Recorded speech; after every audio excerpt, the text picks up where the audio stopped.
Hello everyone, my name is Jen and welcome to the Book Refuge.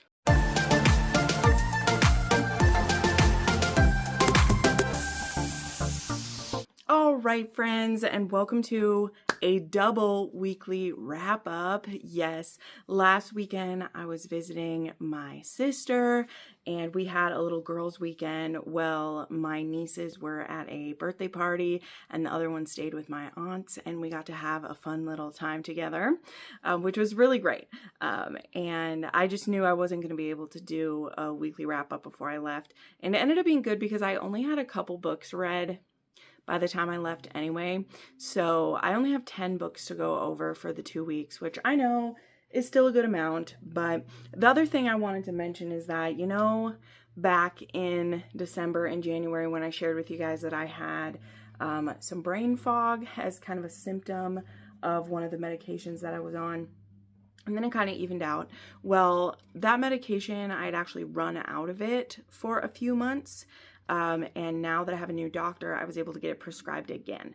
And I was aware that I would possibly, have that side effect again when, side effect, that's the word I was looking for. See, when I started it again. And I definitely was feeling it this last week. So there were definitely a few days where it was just really tough to make progress on anything. But you know what? That medication is definitely worth whatever side effects there are. That's my migraine medication. But also this time I'm taking longer to up my dose with it than I did last time, now that I'm aware of the brain fog.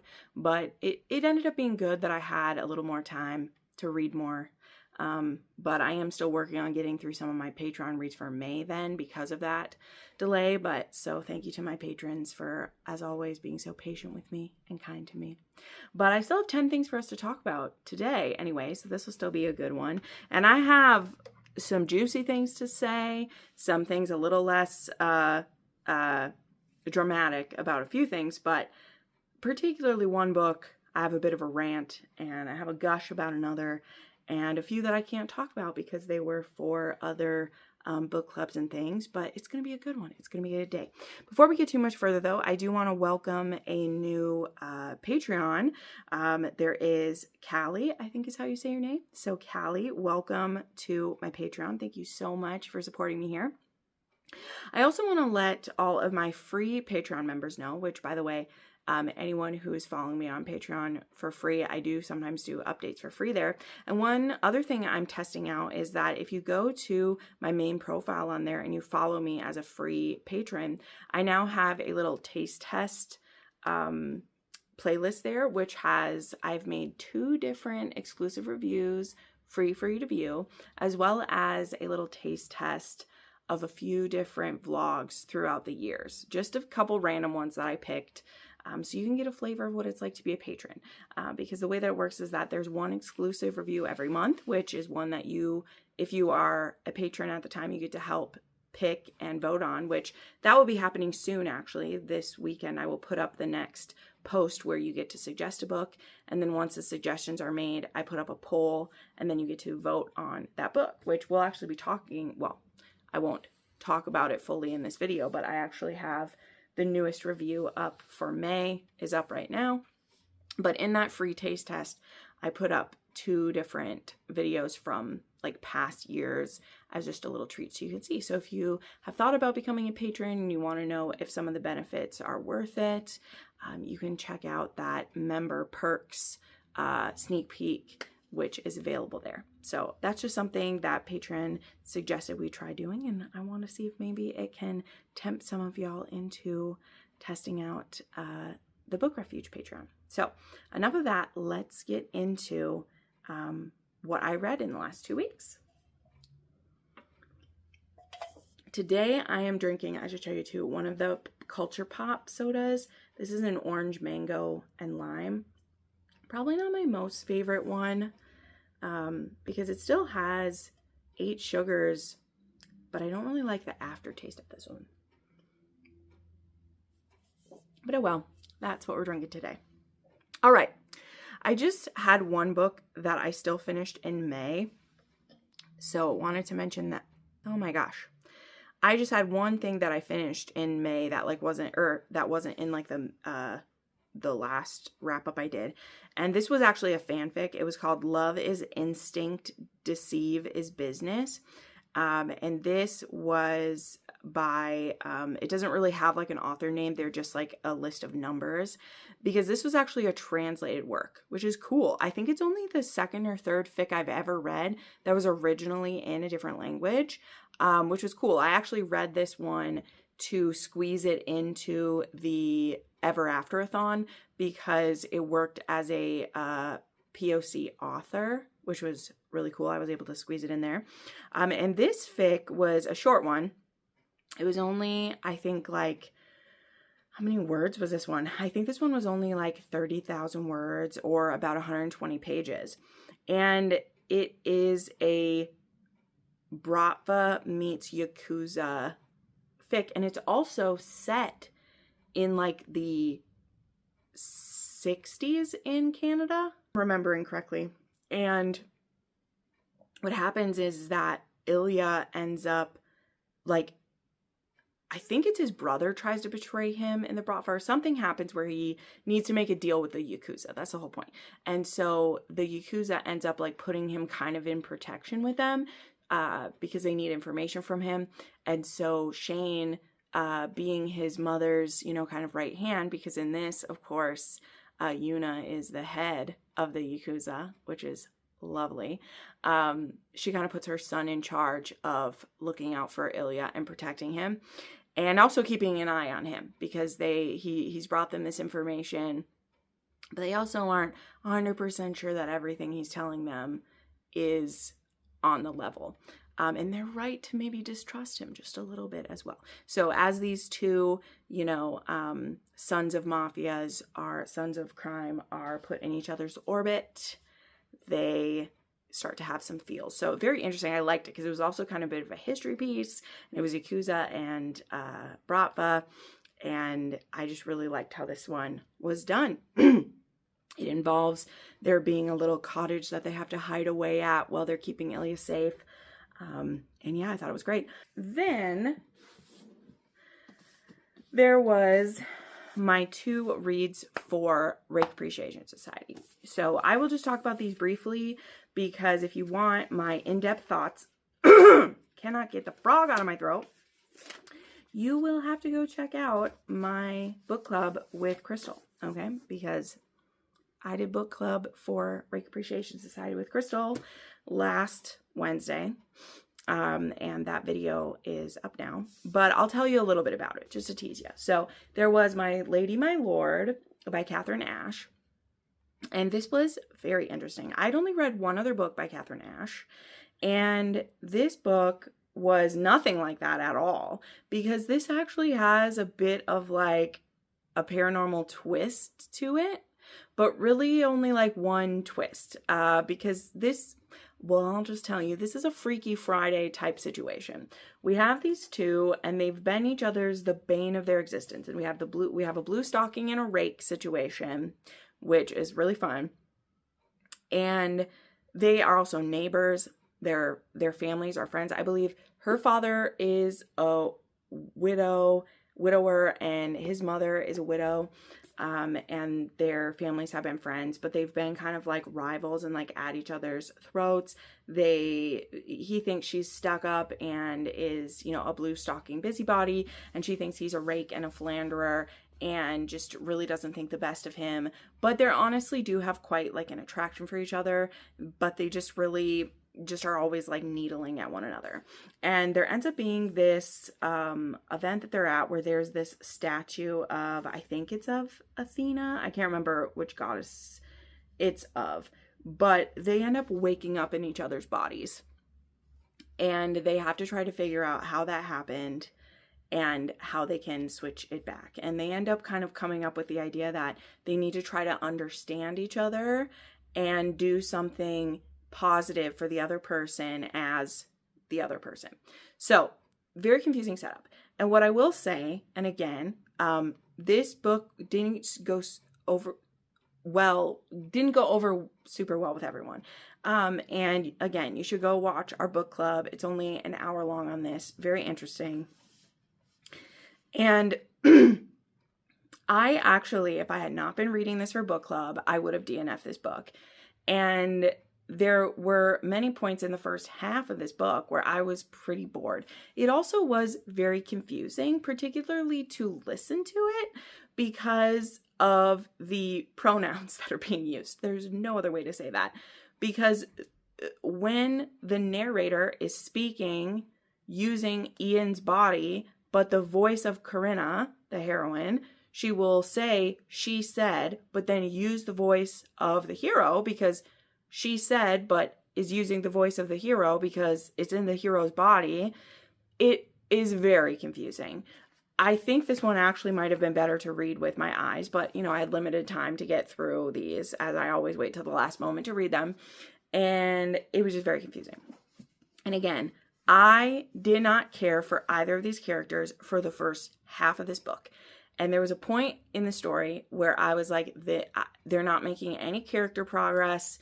They're just hating on each other. They're not making any significant moves to help one another. And it's just obnoxious. And then something happens where they both start to have their revelations about caring about each other. And I really started to like it. And in fact, I really, really started to like it. And they started to pine for one another. And they started to make these really beautiful choices for each other. Now, the thing is, as I said, if I wasn't reading this for book club, I would have DNF'd it. And, if you watch book club, you'll see a lot of people that wasn't enough for them to care about it at all. And I completely understand. There was a few lines specifically that really made it work better for me though. And I held on and I ended up giving this 4 stars. I actually had rated it higher, but book club always changes my mind. So I don't really rate the book fully until we're done. Like I give it a rating in book club, but for me, I don't really stick to that rating until we're done because one of the things I love about book club so much is talking it through with everyone and not necessarily having my mind change by them, but in me discussing it out with everyone, confirming how I feel about it. And so I ended up at a 4-star with this one. I was at like a 4.5 where I was going to round up to a 5, but it is true that again, it took a solid 50% before I cared about it, which I don't think that is right of the author to push us through that much of the book before there was even a spark that showed any hint that there would be a romance. Like if I don't straight up know like this is gonna be a romance, there was nothing romantic they were thinking about each other at all. Not even really sexually either. Like they weren't even thinking sexual thoughts about each other, which I wouldn't have liked if they were, but at least that would have indicated that there was like attraction, and I wasn't getting that out of the characters either. So it was just a very weird experience. But again, once they started to fall for one another, they did such beautiful things, but that just wasn't enough for most people, even if it was for me. So I ended at a 4-star with this one. It was like a 2 on the spice scale. There is a threat of asexual assault in here, which I actually thought was done quite brilliantly because it actually happens to the hero when he's in the heroine's body. And he has to have a realization of how weak the female body actually is, which I thought was a very powerful revelation to have a man go through. Thought that was really good. So anyway, I thought it was quite interesting, but I just think that's a pretty big sin that even, that so many people in our book club who did read it, just almost universally people disagreed with me anyway, which is totally fine because again, well, I didn't say this part. I was at about 45% listening to the book. I had to go to the gym and I told myself I will listen to this while I'm working out, while I'm in the sauna and on the way home. And if I'm not hooked by the time I get back, I'm DNFing it. And so it took me, it takes me about an hour and 15 minutes to do that whole thing, get to the gym, warm up, work out, do the sauna, head home. And it was in that time that I got through about another 15% of the book. And by that point, the thing that I'm talking about happened where I was hooked. But if that hadn't happened, I would have DNF'd it just like other people in book club did. So anyway, now the other book though was A Duke at Night by Kelly Bowen. This was my first Kelly Bowen that I could see. And this book, I loved. I truly, truly loved. Now, this one, though, I did almost give this one a 6-star. And talking about it, I did bring it back down to a 5. And even so, like, you know, I was filling out my spreadsheet before filming this today, and I feel even better that I had moved it to a 5 because I wasn't as affected by it rethinking about my favorite parts right now. Whereas if it had been a 6-star, I would feel invigorated rethinking about those parts. And instead I was feeling kind of like, yeah, I just really like that, and I will recommend it when I talk about historicals in the future. But it was just okay. I'm not just okay. It was really good.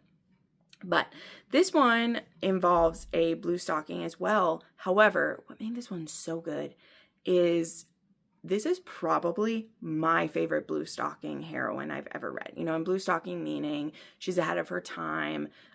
She is very feminist. She wants women's rights to progress faster and does things to help it happen, right? And often I find that when modern writers are writing a feminist character, they can take it too far in historical romance and maybe kind of write beyond what was happening at the time and make that character feel like a harridan or feel like she's preaching at you. Like I've talked about that before on this channel. I want to read about women being badass, but when I'm reading a historical, I want to read about her doing it in a way that feels really like true to the time, because that's why I'm reading historical, right? And what I loved about Clara, I think her name is, let me check, Clara in this, is that I love how she was doing that in this one. She wasn't trying to force it on the whole world or demand that people see things her way. She created a space where she could help the women who wanted it where she was at and giving them the skills to do it in their lives without making it this huge crusade that she was pushing on everyone else, right?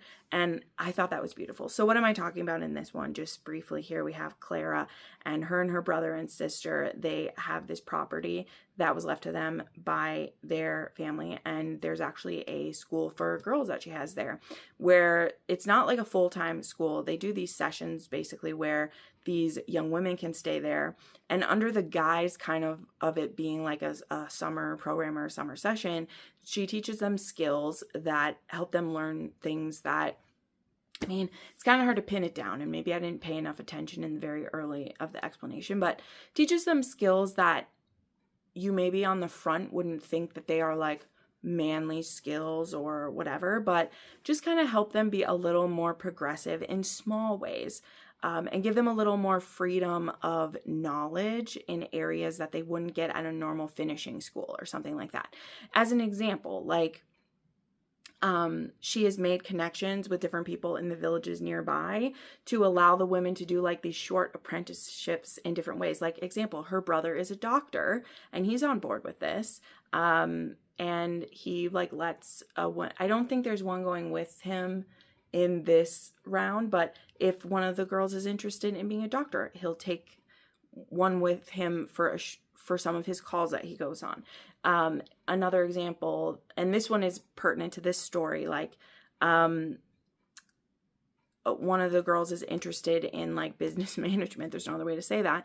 And there is a inn in town. And so this woman does an apprenticeship with helping at this inn, helping like do the ordering and the organizing of behind the scenes at this inn. And just letting them do these like small things to gain knowledge about the behind the scenes of things like that. And she also talks about how she does bring someone in to talk to them about their sexual health.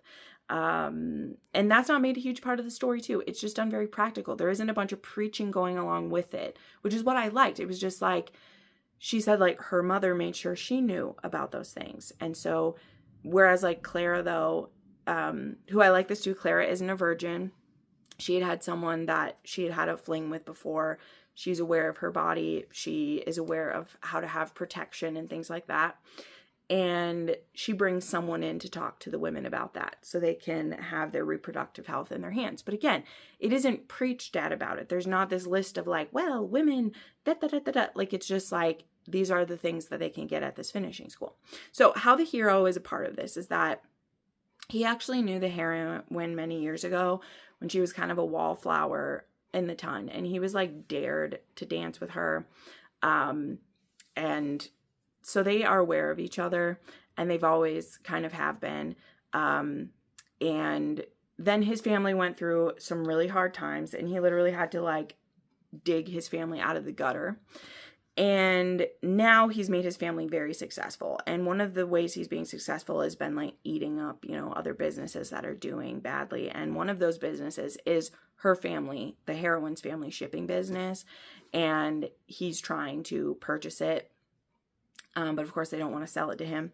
And then he also has a sister who she ends up that she goes to this finishing school.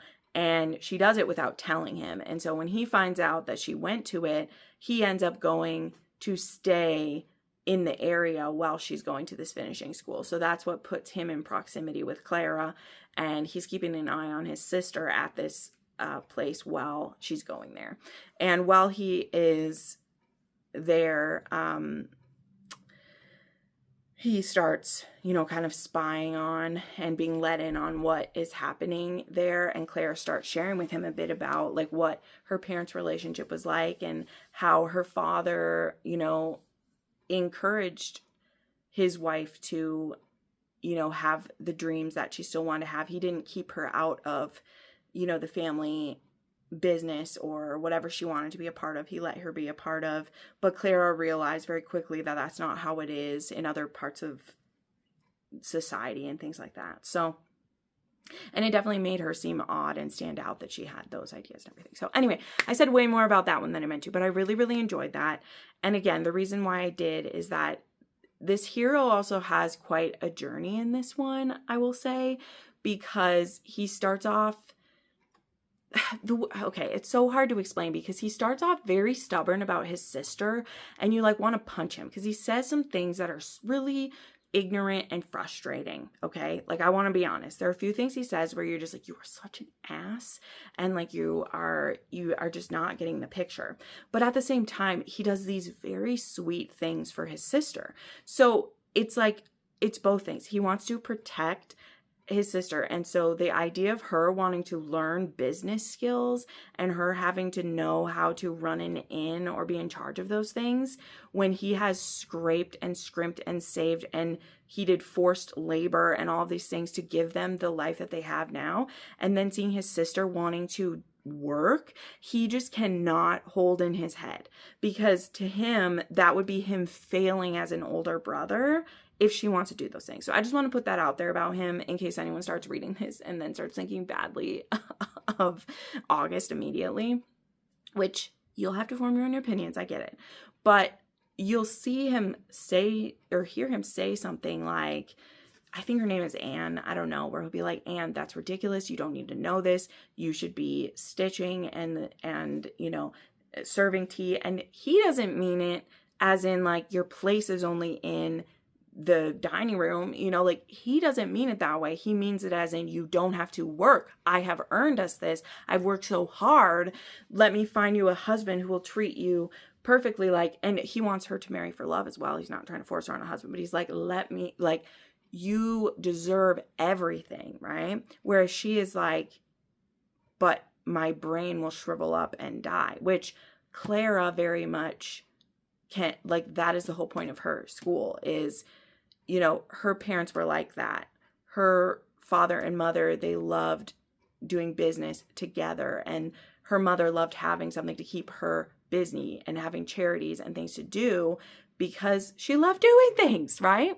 And that is just something that, like, August can't imagine because his mother was, like, forced to work. And, like, I think his mother was, like, an actress or something, too. So to him, he just can't imagine a woman having to do that because the way his family, it was awful, right? He wasn't from privilege, so women had to work. Like, his mother had to do that. And now he's earned so much so his sister doesn't have to. And he just can't see it that way, but he loves his sister so deeply. And he admires Clara so much. So through this book, you see his journey to that has to click into place. And he doesn't get it right immediately. And for him, it's a thing of like, he's worked his ass off so his loved one, which is his sister, doesn't have to.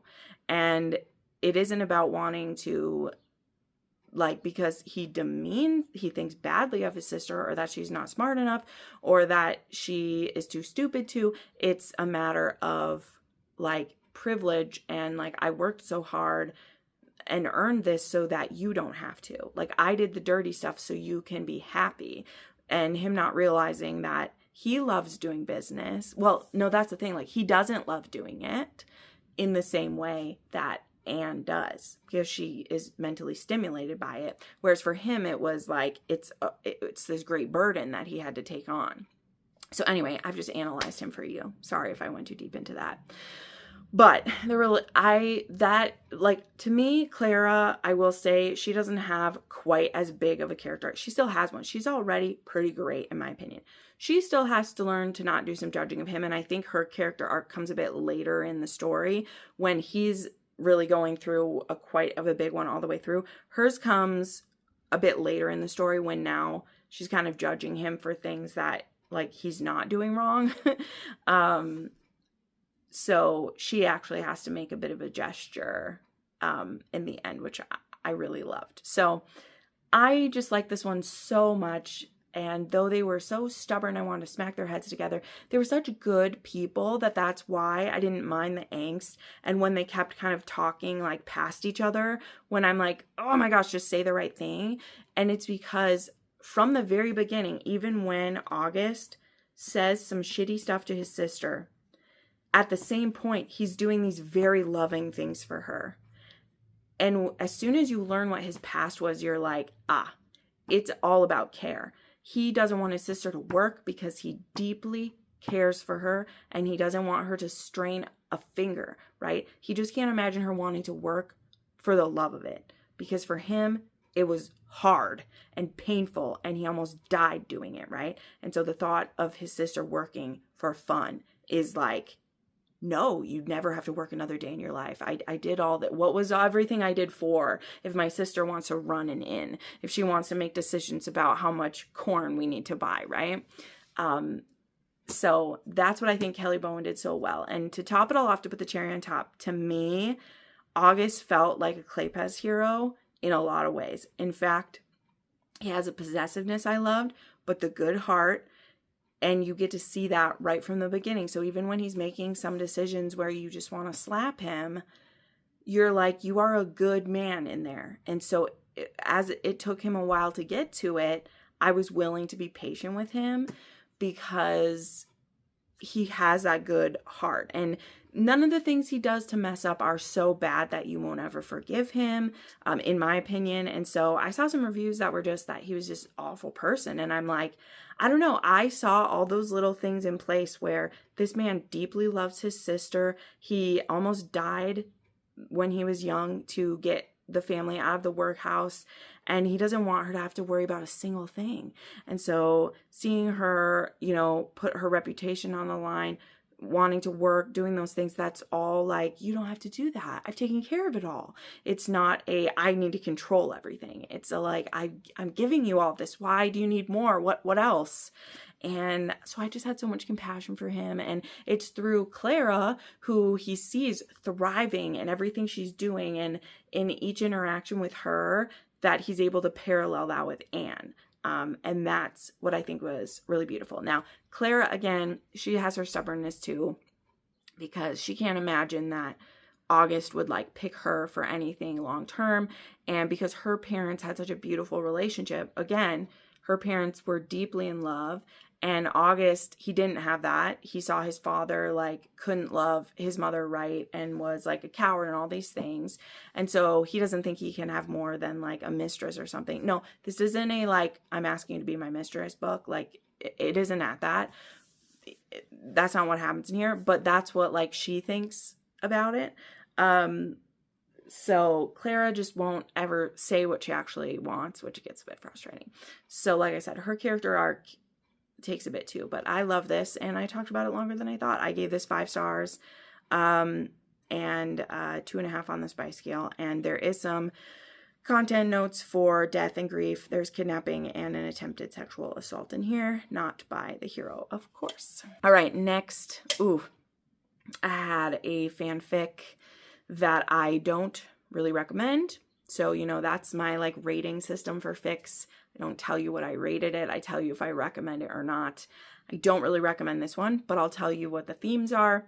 maybe you'll be in a mood for it at one point. This one's called An Angel Though Plummeting by Esotericals. And this one is an Omegaverse.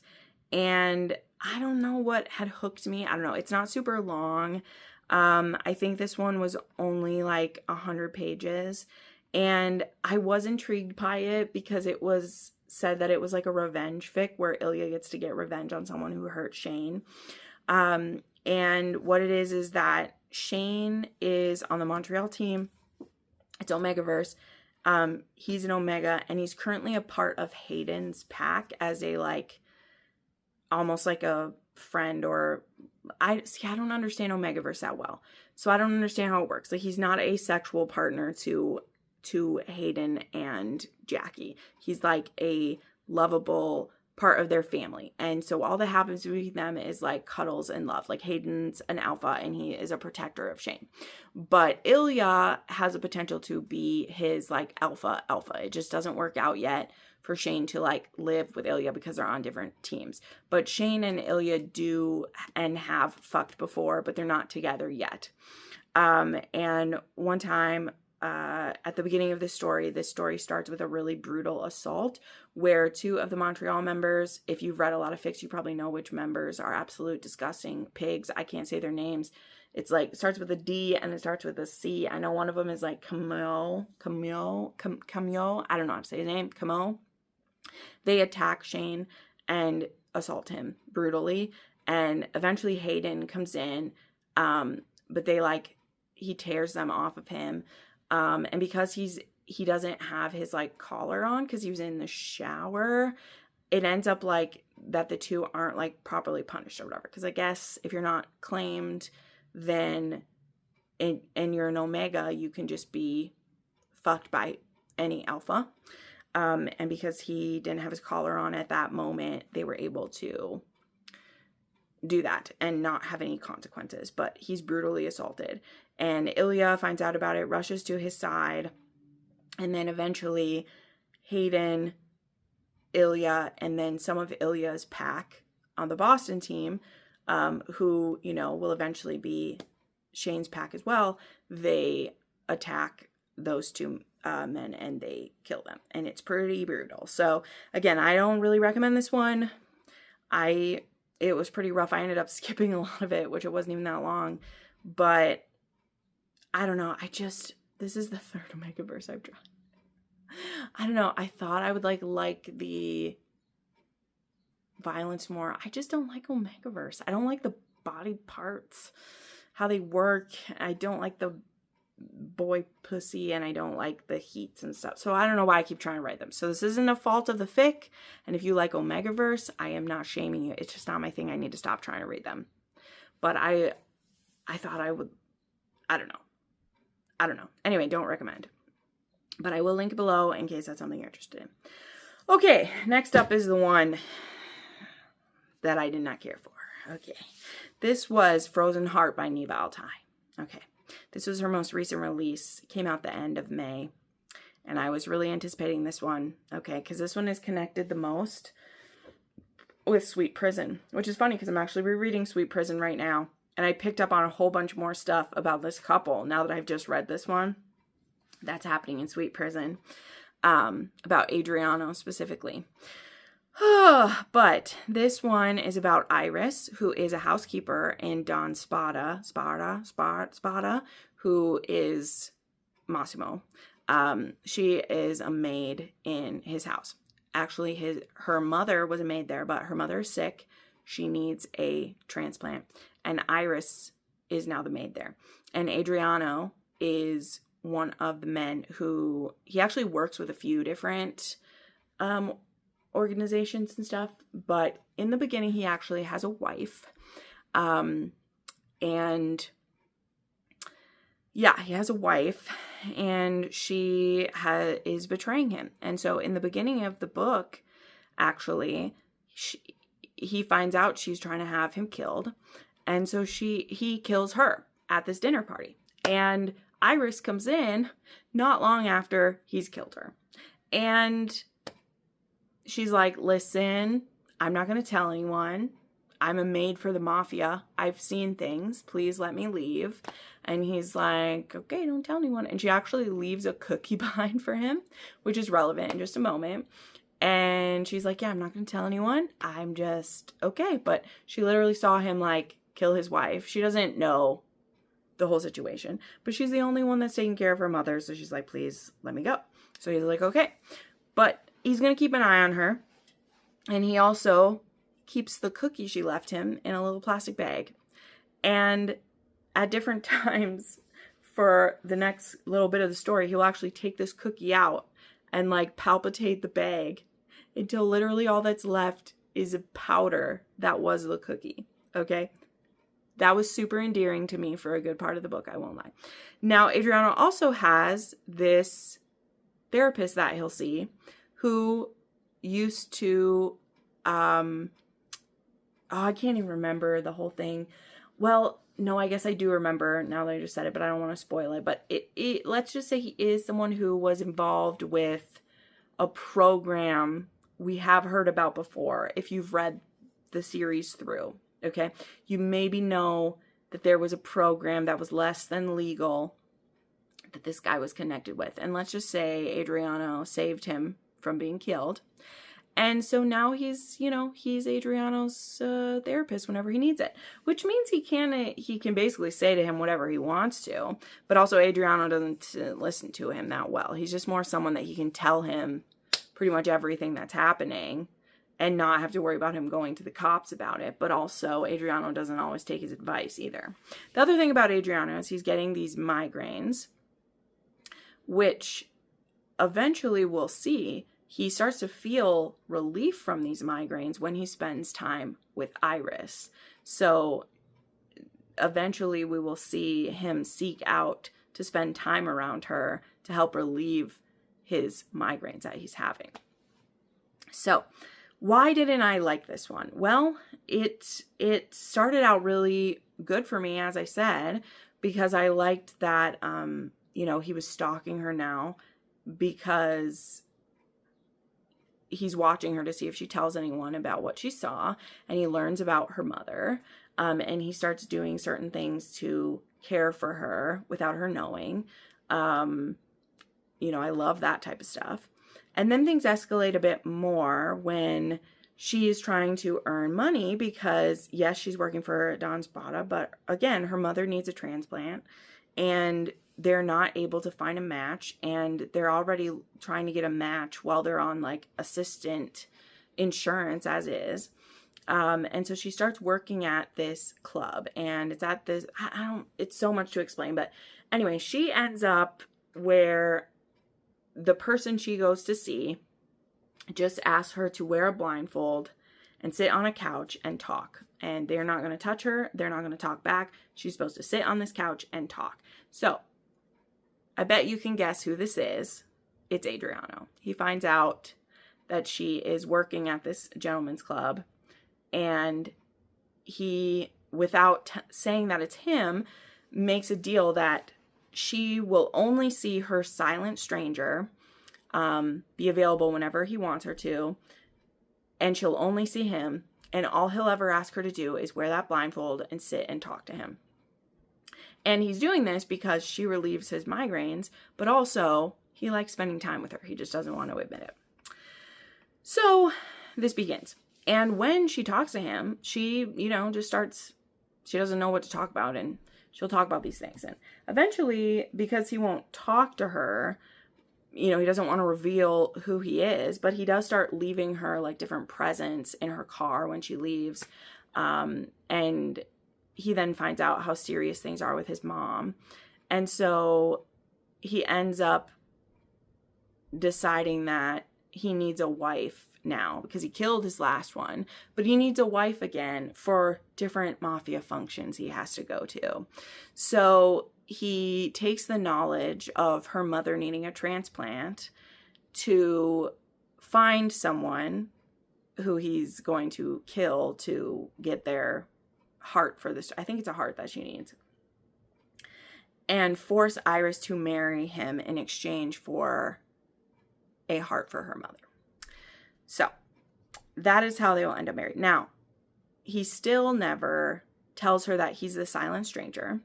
And even once they're married, he, in their face-to-face life where she knows it's him, he is still like pretty, I wouldn't say he's mean to her, but he doesn't let on that how obsessed he is with her. He isn't super nice to her. He's like, we'll stay in separate rooms. We're not going to be around each other. He lets her think he's the super mean guy still. He just never makes any attempt to really like get to know her. And eventually she's so lonely that she reaches out to the silent stranger through the company and asks to meet her silent stranger again.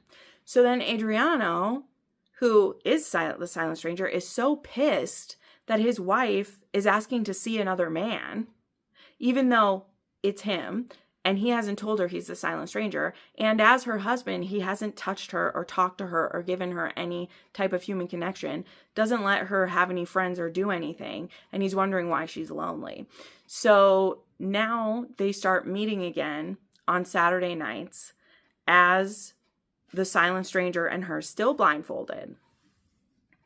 And I realize I've said a lot about this book here, and I'm sorry about that. But to get to why I don't like this book, I had to get to this point. But this entire book is them keeping this secret. Except eventually, of course, she finds out. But she still doesn't confront him about it. And I kid you not, she still doesn't confront him about it, even once they start having sex, as the silent stranger and her. They've never had sex as Adriano and Iris. They've only had sex with her blindfolded and him being the silent stranger. And even once she discovers she's pregnant, she still doesn't tell him until an outside force intervenes and forces it upon them to out to each other that they both know who the other one is. Like, he still thinks she doesn't know. So he thinks she's cheating on him. Like, it's so fucked up because he thinks she's cheating on him. Even though the first time she has sex with him, she's known it's him. And she's doing the sex to try to force him to admit that it's him. But he won't. And so 95% of this book, they keep this secret from each other. And it was insufferable. And this book was over 400 pages. It's almost her longest book to date. I think it is. And Adriano was her worst hero, in my opinion. He's almost as bad as, like, I can't think of one I dislike more than him. I really dislike him. And it bums me out because this is the one, he has the migraine representation. I mean, I love that he was secretly doing nice things. I love a hero who does that. But he was honestly irredeemable to me. There was a villain in this story. As I said, an outside force forces them to out themselves to each other. But they literally got to the point of her being pregnant before they're going to out this. I will have put up that spoiler warning at some point. I don't know when I did, but to stop with spoilers now. This book was way too long. The characters didn't communicate at all. Now, again, I understand miscommunication is a part of the drill, but because there was no communication at all, it's one thing if there's miscommunication where they're communicating but they're not on the same page. There was none. There was just chapters and chapters and chapters of them thinking things about each other in their heads but not saying it to one another. And it didn't even feel like they were pining either. They were just stating things about one another. I didn't feel any chemistry about them. The sex felt very empty to me because they're silent the whole time. And I don't know, it was the least sexy of all of her books to me. And I was just so let down. I was so angry when I was finished. It felt like such a waste of my time. This book took me, I think, 10 days to read it. I'm just so disappointed. I was so disappointed, you guys. I can't tell you. Now, The Precious Hazard, I didn't love it. I also thought that one was too long, but they at least had really great banter, and there was some stuff that was fun about Arturo, and I can't remember the heroine's name. Like, I didn't despise that book. this was truly my least favorite. Even like, I like Painted Scars even more than this one. I gave this one 3 stars. I was initially gonna try to give it 3.5 and round up, but I was sitting there with it and I was like, it was already a good like week or so past release day, and I was like, why am I trying to find things I like better about this? I don't have to, you know, I'm an honest reviewer. Why am I trying to eke out things I like better about it? There's not much that I like. I don't hate it, so I'm not going down to a 2, but there's just not much about this felt like a Neva book once we got past a certain point. And especially now that I'm rereading Sweet Prison, which is just like, oh, has all of the pining and longing, and like there's so much angst in the will they, won't they, and like the hero trying to hold himself back, and like Adriano's just a prick. Like, and not the sexy, confident asshole kind. Like, he's just an ass.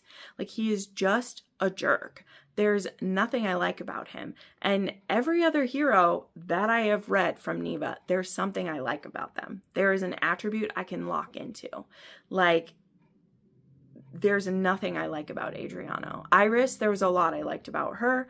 I don't understand why she didn't confront him ages ago. Like, these two go on with their facade for forever. So anyway, enough ranting. I gave it 3 stars. It was a 2.5 on the spice scale. It's my least favorite Neva. I put it below Painted Scars. And you guys know when I reread Painted Scars, the time I have a lot of nostalgia for that book. It's still really fun. I just think it isn't as fleshed out as it could be as her first book. But that romance is still much better to me than this one. So that one's one that I've given 3.5 and rounded to 4 in the past. But this one I did not enjoy. And I think you'll see that as more and more people read it who weren't the ARC team. Like, there are still ARC team readers who are honest about how they feel, but I also think there's people like me who are ARC team readers who, you know, they're going to start rolling out their lesser feelings about it. But I was extremely disappointed. Okay, moving along, there was Devil of Dublin by B.B. Easton, and this one was the Patreon exclusive read of May, so I won't be reviewing it here, but this is one that I know many people have wanted me to read for a long, long time, and my Patreon finally got me to read it. So there's an exclusive detailed review over there, and I annotated this, and I already drew a name for this one, so this is getting shipped out to one of my patrons who won the drawing for this one. But I will say this was pretty much as good as everyone was saying, though 2 things I want to point out about it that aren't really review. I don't fully feel like this one was like Mafia, because they're like both kind of running from the Mafia in this one. So that was interesting. Also, this one is touted as a mute or speechless hero, like everywhere I see it, when the hero stops being speechless / mute on about page 70, because he's only mute as a child. After that, he literally talks with the heroine on every page. So just want to put that out there. His persona is that he's speechless because that's his, like, he doesn't talk, dun, dun, dun, but he isn't speechless beyond as a child when he has trauma and isn't speaking. So this is on so many lists as a mute or speechless hero, and I don't know, maybe it's a hot take, maybe I'm debunking, but he literally, once the heroine and him he talks on every single, on every page he's talking with her. It's only when they're children and he's having trauma. When it skips ahead to present day, it was no longer a thing. So just wanted to burst that bubble. Hot take, but it's true. All right. Next, I read Into the Woods by Why Yes Indeed. This is a fic that I've been waiting for it to be finished. Oh my gosh. I feel like once the hype for Heated Rivalry, like, well, I don't think the hype is ever completely gone, but some of the fics that just get so long and they like don't know how to end or don't have an end plan, they just take forever. But Into the Woods is one that I've been waiting on, because it's a Holinov meets Hatchet fic, okay? So if you are a 90s kid like me, or maybe even a little bit older than that, you maybe remember Hatchet, which was a story by Gary Paulson, particularly if you're from the Midwest, because he was from the Midwest, but it was a story of Brian who he was on a small plane with just the pilot to go visit his dad, and the plane went down in a little lake, and only Brian survived, and he has to survive until he gets rescued. And then there are some other books. One is a what if he didn't get rescued, and then there are some others where he ends up craving living in the wilderness, and he ends up returning at different points to live in the wilderness. Anyway, I loved it. I have all the books. I have special editions of the book. It's one of my favorites. It's why I love survival stories, is because of Hatchet. So when I heard there was a Holland Plane Crash AU meets Hatchet, I was on it. So I've been following this one week by week until it was finally finished. And this one is finished. It has an HEA, and it is Shane and Ilya before their rookie year. So they've both been drafted to Montreal and Boston, and they are going to be filming that a commercial. But in this story, the commercial instead is going to be like a camping promo instead. So on the plane with them is actually a bunch of camping gear, which will end up being helpful to the story. But they barely know one another, and they're on this small plane to go to a special area where it's going to land, and they're going to do this shoot. So I think it's just the photographer, the pilot, and the two of them. And the plane ends up going down, and only Shane and Ilya survive. The other two die on the plane. So there is a warning for, I don't even know if they put it as a warning, because I don't even think we hear them say more than like 2 or 3 words, but the pilot and the camera guy die, and Shane and Ilya survive. And then I won't say more than this, but it actually covers the next 2 years. They are stranded in the wilderness together for 2 years. And remember, this happens before their rookie year. So they are, I think they are 18. Yeah, so they're 18 years old, and they're stranded in the wilderness together. And it was so good. So yeah, it's really more fluff than you think. You know, it has some angst of like, you know, how they try to stay alive. But yeah, they fall in love while they're there. They aren't a couple when this first goes down. You know, they barely know one another. And yeah, it does have an HEA. It isn't tagged with an HEA. So I've had, when I've shared that it was finished, people are asking me, and I was like, it absolutely does. They get rescued. They're fine. But yeah, it was really good, and I highly recommend it if you like survival stories or plane crash, and you also love Holland. I will link it for you. Okay, then there was Forever Fighting by Jay Shaman. This is the next book in her Forever Boston series, and this was an ALC I had. It was narrated in duet by Austin Stone and Aaron Mallon, and this one is a friends to lovers, married in Vegas, and then a vacation romance type thing. So this couple is Braylon and Roman is a celebrity chef as well as a underground MMA fighter. And Braylon was actually his younger brother's girlfriend like 13 years ago. And him and his younger brother were actually in a boating accident, and his younger brother drowned, and he survived. And then maybe it was 6 years ago and not 13. I don't remember how many years ago it was. I'm so sorry. But it was a good chunk of years ago, because then he ended up, like, it was very traumatic for all of them, but he ended up, you know, he couldn't be around her, and he ended up becoming a big-time chef. His family is the Fitzes, so he's super wealthy and everything, and he started restaurants all over the place. She ended up, you know, going to nursing school, and they have another friend named Adam, and she actually became engaged to Adam, started dating him. They got really close after the other friend had died. But at the beginning of this story, she's engaged to Adam, and Adam's cheating on her.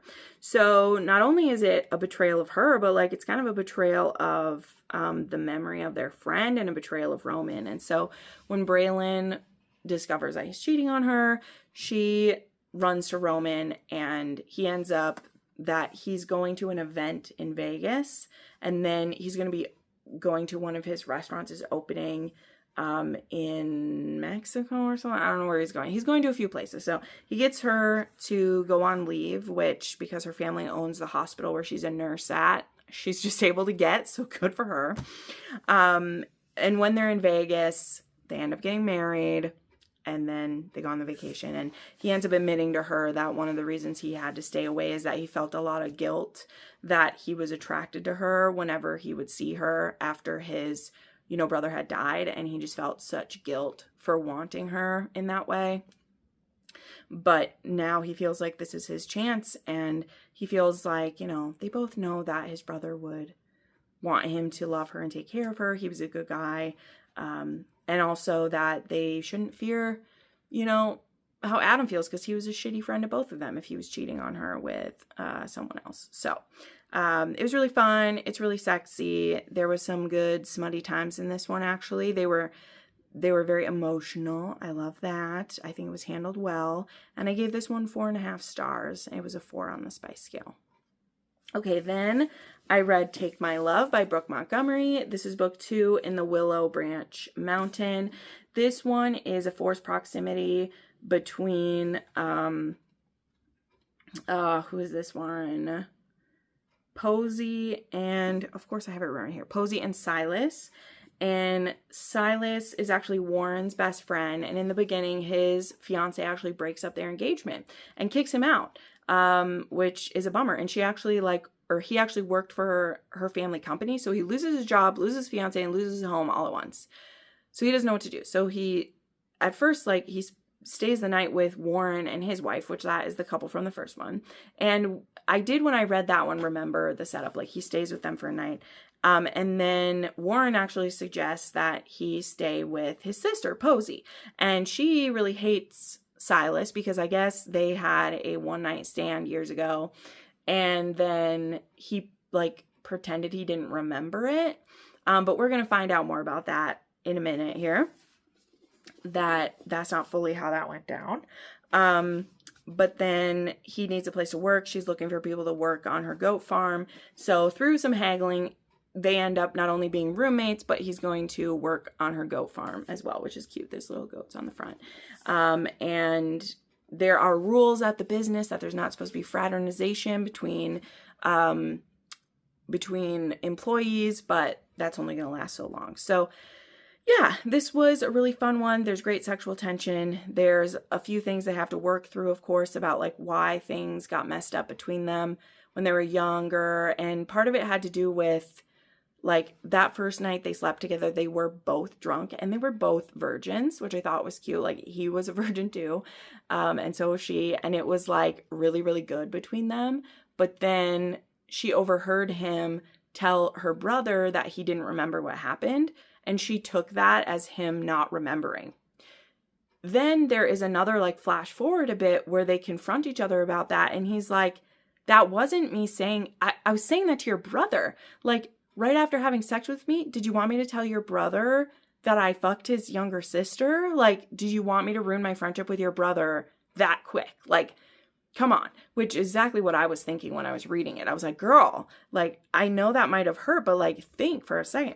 But then when they have that confrontation, he's actually dating someone else, but he wanted her to admit that she jumped to conclusions. So he does kind of burn her a little bit, but at the same time, she's been hating on him at that point for a couple years because she overheard something that wasn't meant for her anyway.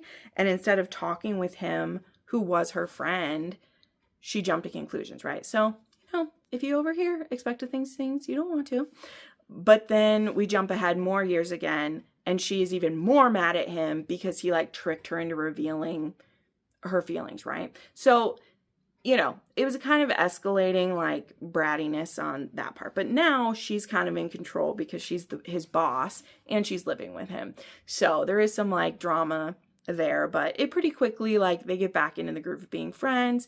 And then there's also the part where apparently their virgin sex they had together was the best she'd ever had, and she spent all these years trying to find someone to give it to her as good as he did. And of course now they're gonna work it all out. So that's something Brooke Montgomery likes to do, and other authors too. It's not just her. But I had a fun time with this one. There was nothing inherently offensive to this. It was fun. It was spicy. He's got a cock piercing. They both have tattoos. If you get the physical copy, oh, this is cute. See, there's the goat yoga. She has some spicy pictures in these. It's cute. They both have compass tattoos. So really enjoyed that one.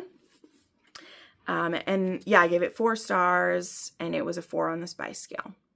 And then the final one that I read, which I just finished yesterday and I loved so much, was Maggie Moves On by Lucy Score. This one I also read for a patron.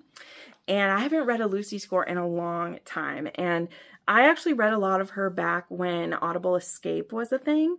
A bunch of hers were on there, and they were all just okay, but they were all like very similar. And then she got really big when a lot of indie authors were being pulled to Trad Pub, right? And I just never got like back into her. Her books were like so thick, and I just didn't hop on the boat. I didn't get in there. But this one was picked by one of my patrons, and I was like, okay, let's do it. And I have to tell you, I was charmed to high heaven by this, okay? Now I get it. It might be over the top for some people, and it might just be the mood I was in and the brain fog where I just wanted something sweet and tender. And also a little bit, like sweet and tender maybe was going a bit too far. I want something charming and sweet, maybe better. And it almost could have been ridiculous, okay? And it might feel that way to someone else. So I don't want to like over talk it in the wrong way. This just hit me exactly right, okay? Because a lot of times the scenario in this book would have been like a rivals or enemy situation. And the author goes a different way, which is why I think it worked for me.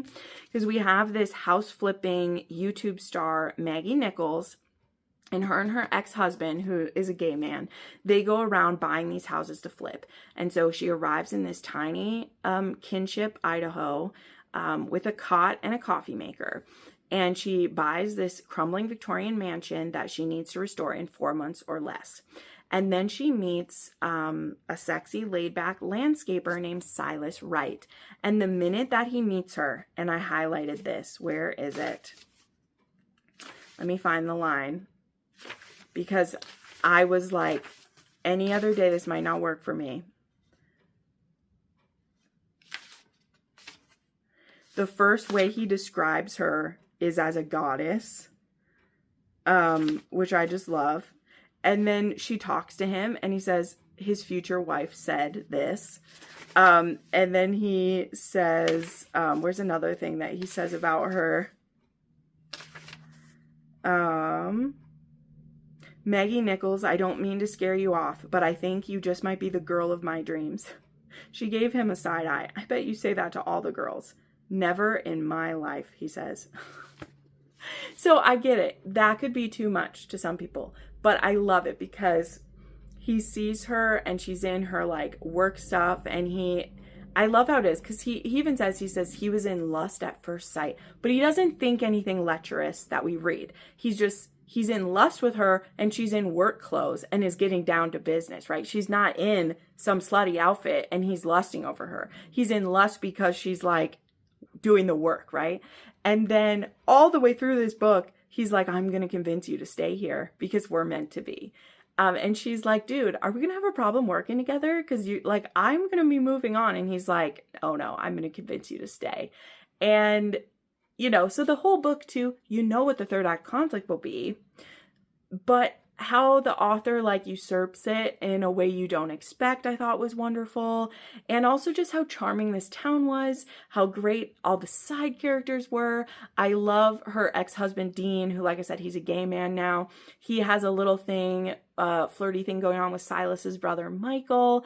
Silas has a great family, both his moms and dads, because his parents got divorced and then remarried, but they're all friends. So he has 2 moms and 2 dads who just they'll have these big family dinners with everybody together. And all of his siblings from both his parents are all on a group chat, and they'll all be razzing each other. So yes, this is a rom-com, but it worked, right? So often when a book calls itself a rom-com, I go into it with an attitude of you're going to be over the top. They do body humor. They do all that. This was just charming. It was sweet. It was sexy when it was time to be sexy, but it was still so heartwarming too. There was also a bit of the mystery of this house and how it got so dilapidated and what was going on with it previously being owned. I just thought it was done so well. And I just really liked it. So I gave it 5 stars. It was a 3 on the spice scale. It really was. It had some good steam in it. That was still really emotional. Like the first time they have sex didn't come too soon. It wasn't completely over the top. But when they do it, it was like, oh, it was so sexy how it happened, because Silas is like locked in when they do it.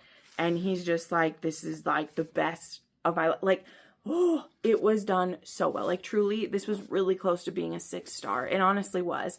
I think I needed maybe a little bit more punch in what the overall story was to get me to that. And to be honest, I didn't really like cry reading this. You guys know I'm weird like that.